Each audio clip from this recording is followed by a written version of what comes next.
बालाघाट कोतवाली थाना क्षेत्र अंतर्गत हनुमान चौक से लेकर सराफा बाजार मार्ग पर इतवारी बाजार के समीप 24 अप्रैल को कोतवाली थाने की सिटी मोबाइल चौपहिया वाहन की टक्कर से एक महिला गंभीर रूप से घायल हो गई है, जिसे उपचार के लिए जिला अस्पताल में भर्ती कराया गया है। इसी दौरान रैली में शामिल होने आई एक महिला भी रिक्शे की टक्कर से घायल हो गई, जिसे भी उपचार के लिए भर्ती कराया गया है। पुलिस से मिली जानकारी के अनुसार वार्ड क्रमांक 3 गौस नगर निवासी अनीसा दोपहिया वाहन से किसी कार्य से इतवारी बाजार मार्ग पर थी। इस दौरान चौपहिया वाहन की टक्कर हो गई। इसी दौरान ममता पारधी रट्टा निवासी भी रैली में शामिल होने आई थी, जो सड़क दुर्घटना होने से लगे जाम के कारण अज्ञात वाहन की टक्कर से घायल हो गई, जिसे भी उपचार के लिए अस्पताल में भर्ती कराया गया है। वहीं गंभीर रूप से घायल महिला को उपचार के बाद अस्पताल में भर्ती कराया गया। इस सड़क दुर्घटना की जानकारी मिलते ही परिजन भी मौके पर पहुंच गए हैं। रामपाली थाना अंतर्गत जरा मोहगांव अंसेरा निवासी 60 वर्षीय गणपत आचरे को उपचारार्थ निजी अस्पताल में भर्ती कराया गया था, जहां उनकी इलाज के दौरान मौत हो गई, जिसके बाद परिजन उसे लेकर जिला चिकित्सालय पहुंचे, जहां जानकारी मिलने के बाद अस्पताल चौकी पुलिस ने पंचनामा कार्यवाही कर शव का पीएम करवाकर शव परिजनों को सौंप दिया है। बताया जाता है कि बीते सोमवार को बुजुर्ग गणपत खेत में लगी धान में कीटनाशक दवा का छिड़काव करने गया था, जहां से वह शाम को घर आया और रात में खाना खाने के बाद सो गया। मृतक के पुत्र घनश्याम ने बताया कि मंगलवार की सुबह 4 बजे वह उल्टियां करने लगी, जिन्हें सबसे पहले वारासिवनी में निजी अस्पताल लेकर गए, जहां से चिकित्सक ने उन्हें जिला चिकित्सालय ले जाने कहा, जिसके बाद परिजन वहां से उसे बालाघाट के निजी अस्पताल लेकर आए थे, जहां से उनका उपचार चल रहा था, जिसकी 24 अप्रैल को मौत हो गई। दवा मारे था खेत में, गाय की दवा मारे वो फलफूल की था। अच्छा, फिर क्या हुआ? फिर वो दिन भर उधर ही रह गए और फिर शाम को आया तो अच्छा नहीं लग रहा तो बस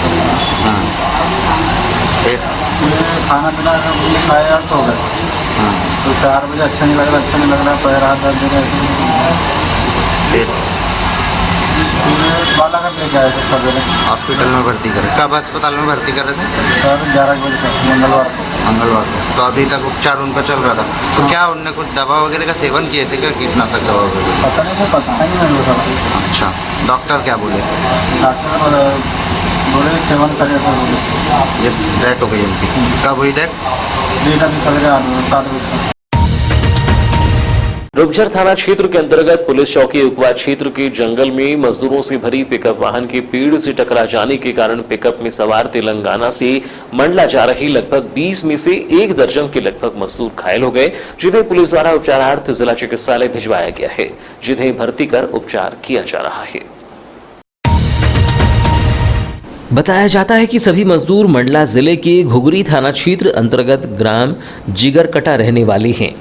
मिली जानकारी के अनुसार मजदूर मंडला जिले से मिर्ची तोड़ने के काम से तेलंगाना गए थे, जहां से एक पिकअप वाहन बनाकर सभी मजदूर वापस अपने गांव जा रही थी। पिकअप वाहन तेलंगाना का था, जिसे वेंकटेश नामक चालक चला रहा था। इसी दौरान शनिवार की दोपहर करीब 12 बजे के लगभग लगातार वाहन चलाने से उसे नींद का झोंका आ गया और तेज रफ्तार में वाहन का चालक से नियंत्रण खो गया और वह एक पेड़ से टकरा गया, जिससे पिकअप में सवार 20 मजदूरों में से 1 दर्जन के लगभग मजदूर गंभीर रूप से घायल हो गए, जिसकी जानकारी मिलने के बाद तत्काल ही उकवा चौकी पुलिस ने घटनास्थल पहुंचकर घायलों को जिला चिकित्सालय भिजवाया। वहीं इस हादसे में सुरक्षित अन्य मजदूरों को गांव भिजवा दिया गया है। उकवा पुलिस चौकी के समीप जंगल में हुए सड़क हादसे में घायल मजदूरों में पिकअप चालक तेलंगाना निवासी 30 वर्षीय वेंकटेश, मंडला जिगरकटा निवासी 60 वर्षीय अमलियाबाई, 45 वर्षीय बृहस्पतिबाई यादव, 40 वर्षीय संतुलाल यादव, 40 वर्षीय फगनी यादव, 30 वर्षीय भागवती उइके, 18 वर्षीय उमेश्वरी उइके, 38 वर्षीय लखनलाल मरावी और 50 वर्षीय कपूराबाई धुर्वे सहित अन्य मजदूर हैं, जिनका जिला अस्पताल में उपचार जारी है। बालाघाट में पहली बार भारतीय मजदूर संघ से संबद्ध अखिल भारतीय आशा कर्मचारी महासंघ के तत्वाधान में आशा कार्यकर्ताओं का 2 दिवसीय राष्ट्रीय सम्मेलन का 24 फरवरी को समापन किया गया। राष्ट्रीय अधिवेशन के समापन पर अधिवेशन में पहुंची जिले सहित अन्य प्रदेशों से आई आशा कार्यकर्ताओं द्वारा पथ संचलन किया गया। प्रति 3 वर्ष में आयोजित होने वाले आशा कार्यकर्ताओं के राष्ट्रीय अधिवेशन में जहां बीते अधिवेशन में तय की गई रणनीति की समीक्षा की गई, वहीं इस सम्मेलन में आगामी भविष्य की रणनीति पर चर्चा की गई। भारतीय मजदूर संघ से संबद्ध अखिल भारतीय आशा कर्मचारी महासंघ के राष्ट्रीय अधिवेशन में भारतीय मजदूर संघ के राष्ट्रीय प्रांतीय पदाधिकारियों के साथ ही जिला पदाधिकारी एवं अखिल भारतीय आशा कर्मचारी संघ के पदाधिकारियों ने हिस्सा लिया था। गौरतलब हो कि पूरे देश में 22 लाख आशा कार्यकर्ताएं काम करती हैं। विगत समय में झारखंड में आयोजित राष्ट्रीय अधिवेशन में आगामी राष्ट्रीय अधिवेशन बालाघाट में किए जाने का निर्णय लिया गया था, जिसके तहत बालाघाट में पहली बार 2 दिवसीय राष्ट्रीय अधिवेशन 23 से नगर के सिंधु भवन में आयोजित किया गया है, जिसमें राजस्थान, गुजरात, उत्तर प्रदेश, केरल, उड़ीसा, नागालैंड, त्रिपुरा, उत्तरांचल सहित प्रदेश के 17 प्रदेशों से आशा कार्यकर्ताओं के बालाघाट में आयोजित होने वाले राष्ट्रीय अधिवेशन में शामिल होने की बात कही जा रही है, जिसमें आशा कार्यकर्ताओं को सामाजिक सुरक्षा पेंशन के दायरे में लाने, न्यूनतम वेतनमान, सरकारी कर्मचारी घोषित करने सहित अन्य मांगों पर राष्ट्रीय अधिवेशन में चर्चा की गई। 24 अप्रैल को नगर में राष्ट्रीय अधिवेशन के समापन पर शामिल होने वाली हजारों आशा कार्यकर्ताओं द्वारा पथ संचलन किया गया, जो सिंधु भवन से प्रारंभ होकर नगर के प्रमुख मार्गों से होकर गुजरा। अखिल भारतीय आशा कर्मचारी महासंघ जिला अध्यक्ष गीता कटरे ने बताया कि जिले में पहली बार हुए राष्ट्रीय अधिवेशन में देश के 17 प्रदेशों से आशा कार्यकर्ताएं शामिल हुई हैं। इस दौरान राष्ट्रीय कार्यकारिणी सदस्य भोलानाथ नंदी, विभाग प्रमुख राजेश वर्मा, महामंत्री योगेश बिसेन सहित अन्य उपस्थित थे। 24 अप्रैल को क्रिकेट के भगवान कहे जाने वाली सचिन तेंदुलकर का 49वां जन्मदिन जिला क्रिकेट संघ के सचिव निशांत मिश्रा द्वारा बाल और युवा क्रिकेटरों के साथ मनाकर उनकी दीर्घायु की कामना की गई। इस दौरान ग्रीष्मकालीन प्रशिक्षण शिविर में शामिल सभी क्रिकेटरों ने सचिन तेंदुलकर के जन्मदिन का केक काटा। जिला क्रिकेट संघ सचिव निशांत मिश्रा ने बताया कि क्रिकेट के भगवान सचिन तेंदुलकर एक महान बल्लेबाज के साथ ही एक निर्विवाद शख्सियत रहे हैं और जब भी उन पर कभी उंगली उठी है तो उन्होंने उसका जवाब अपने बल्ले से रनों की बौछार कर दिया है। पूरे विश्व में सर्वाधिक शतक के साथ कई रिकॉर्ड्स उनके नाम हैं। प्रतिवर्ष जिला क्रिकेट संघ क्रिकेट के भगवान सचिन तेंदुलकर का जन्मदिन मनाता है और इस वर्ष भी मनाते हुए उनकी दीर्घायु की कामना करता है। उन्होंने कहा कि जिले में क्रिकेट प्रतिभाओं को जिला क्रिकेट संघ निरंतर तलाश कर उन्हें आगे बढ़ाने का काम कर रहा है। आज जिला क्रिकेट संघ द्वारा प्रशिक्षित क्रिकेटर हर आयु वर्ग में संभाग, प्रदेश और रणजी में अपने खेल से अपना मुकाम बना रहे हैं, जो जिले के क्रिकेट जगत के लिए खुशी की बात है। विश्व के महान बल्लेबाज जिनको क्रिकेट गॉड ऑफ क्रिकेट और क्रिकेट का भगवान कहा जाता है, जिन्होंने इस पूरे विश्व में क्रिकेट जगत में सबसे ज़्यादा शतक, सबसे ज़्यादा अर्धशतक, सबसे ज़्यादा मैन ऑफ द मैच, सबसे ज़्यादा मैन ऑफ द सीरीज जीती है और सबसे अच्छे मैच खेले हैं, निर्विरोध खेले हैं। हमेशा उनके ऊपर अगर कभी भी उंगली उठी है या विवाद उठा है तो उन्होंने इस विवाद का जवाब हमेशा बल्ले के रनों के साथ में दिया है। ऐसे हमारे क्रिकेट के भगवान आज सचिन तेंदुलकर जी का जन्मदिन आज हमने अपने क्लब के 5 साल से लेकर सीनियर बच्चों के साथ में आज आपके साथ में सेलिब्रेट कर रहे हैं। आपका भी हमको बहुत बहुत सहयोग मिला है, उसके लिए हमको बहुत बहुत धन्यवाद आपका। इस दौरान दिव्य एक्सप्रेस के उपस्थित स्थानीय संपादक अरविंद अग्निहोत्री की उपस्थिति में प्रशिक्षणार्थी बाल एवं युवा क्रिकेटरों ने सचिन तेंदुलकर को जन्मदिन की बधाई देते हुए केक काटा। बहुचर्चित क्रिकेट खेल में जिले की प्रतिभाओं के जिले से लेकर संभाग, प्रदेश और रणजी ट्रॉफी में प्रशिक्षण और अपनी काबिलियत पर क्रिकेट खिलाड़ियों के मुकाम हासिल करने के बाद भी क्रिकेट के लिए एक अच्छा मैदान नहीं होना क्रिकेट खिलाड़ियों को खल रहा है।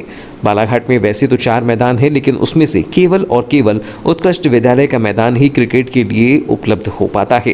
लेकिन वहां भी आए दिन लगने वाले उत्सव, मेले और अन्य कार्यक्रमों के कारण क्रिकेट खिलाड़ियों को खेलने का अवसर नहीं मिल पाता, जिससे जिले के क्रिकेट खिलाड़ी मायूस हैं।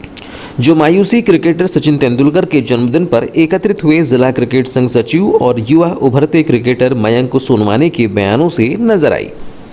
जैसा कि आपने देखा हमारे खिलाड़ी इस मैदान की दिक्कतों को लेके कितना त्रस्त है। अब जैसे रोटरी के भी मेले तो भैया रोटरी भी 2 भागों का है, कभी एक लगता है फिर दूसरा लगता है, उसके बाद फिर आनंद मेला लगेगा।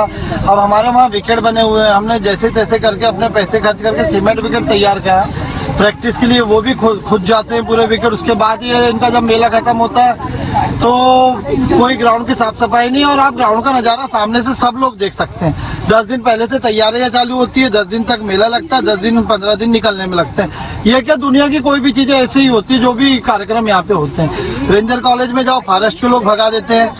अगर आप वो खेल एवं युवा कल्याण विभाग जाओ, वहाँ से स्टेडियम वाले भगा देते हैं। मगर बस दुर्भाग्य की बात यह है, सभी खेल और इसकी बात करते हैं, लेकिन कोई भी राजनेता, पत्रकार या कोई भी युवा नेता भी इतने कांग्रेस बीजेपी सब में, मगर किसी ने खेल के प्रति में और क्रिकेट के प्रति में सोचा नहीं है। उनसे मेरा निवेदन है कि हमको एक ग्राउंड प्रोवाइड करवा दें, या ग्राउंड के लिए कुछ ना कुछ बच्चों को खेलने के लिए व्यवस्था कराएं, नहीं तो निसंदेह इन बच्चों को भी कैरम और लूडो खेल के ही खिलाना पड़ेगा। पूरे विश्व में क्रिकेट का बहुत ज़्यादा माहौल है, और जैसा क्रिकेट चल रहा है, IPL दुनिया भर के टूर्नामेंट हो रहे हैं, BCCI क्रिकेट चला रहे था, लेकिन हम लोग की विडम्बना ये है कि हमारे पास ग्राउंड ही नहीं क्रिकेट खेलने के लिए।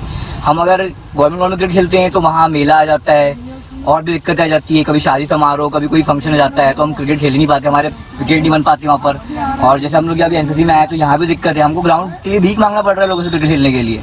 अब इतने खिलाड़ी हैं और हमारे यहाँ से 4 इंटर भी क्रिकेट खेल रहे हैं, आनंद दैस, अंकित कुशवाहा, पीयूष भैया, ऐसे 4 इंटर भी क्रिकेट खेल रहे हैं। उसके बाद भी सोचो कि हमारा क्रिकेट की स्थिति इतनी खराब है। तो मैं ये बोलना चाहता हूँ कि अगर हमारे पास ग्राउंड नहीं रहेगा तो हम क्रिकेट खेलेंगे कैसे। और इतने बच्चे आप देखिए, छोटे 5-5 साल के बच्चे, इतना क्रेज है इनमें, आज इनके पास ग्राउंड नहीं है, बड़े मुश्किल से हम लोग प्रैक्टिस कर पा रहे हैं यहाँ पर।